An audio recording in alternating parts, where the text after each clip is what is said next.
So what is a text-based autoresponder? So the idea here is that a texting service, so you obviously have to have a texting service first, but a texting service will automatically send a response to an incoming message.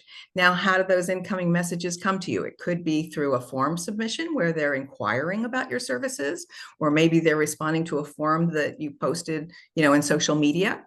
It could be to a keyword that they might be texting in that you perhaps are using in your advertising or social media, or maybe on signage in your store. It could be after somebody has texted you, but after a certain period of time, haven't had a chance to respond, and maybe you want an auto response in that case.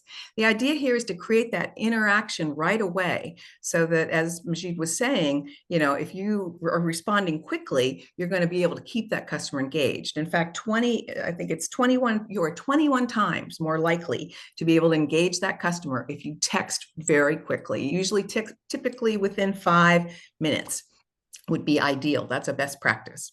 So the idea here is that autoresponders can be configured in so many different ways and be used with images and without images, sometimes including an image. And people don't do this enough out there, but it's something we see work very effectively. If you include an image, sometimes it's very engaging, makes you look professional, catches the eye, and people start responding right away. It can be used with customers or prospects, right? These kinds of responders. And as many of you are interested in, it can help you enhance customer service and set the right expectations for when you can get back to people. And it saves your staff a lot of tedious time, right? Answering phone calls and, maybe trying to respond quickly while they're in the middle of other things. And another area is a lot of times people are asking the same kind of questions over and over, right? So how can you actually save your staff time by dealing with some of those?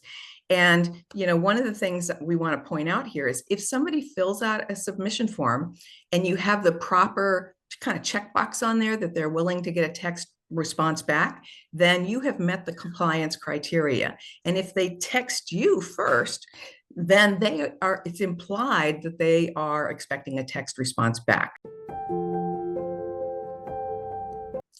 So what are the uses of autoresponders? Well, so let's think about kind of the marketing category, right? Marketing and sales category, for those of you who are interested in that.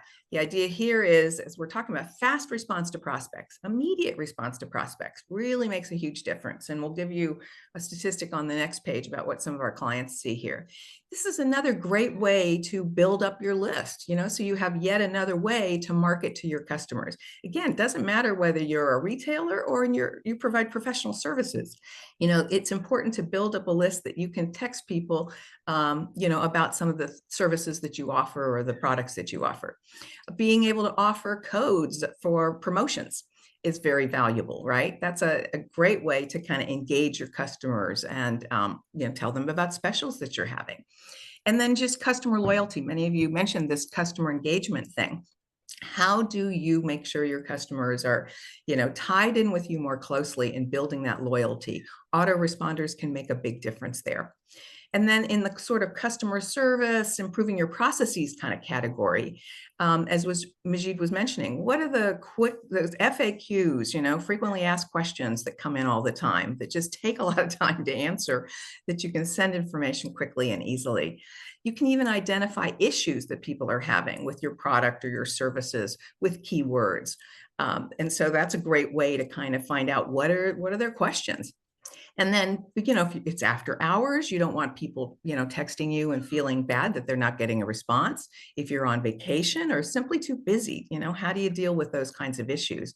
And then we have customers who just simply do not monitor the line that they send out text appointment exactly reminders about, for example, is a good one. You don't want to make people feel bad because you're not monitoring that. So they need to know that you're not monitoring that line.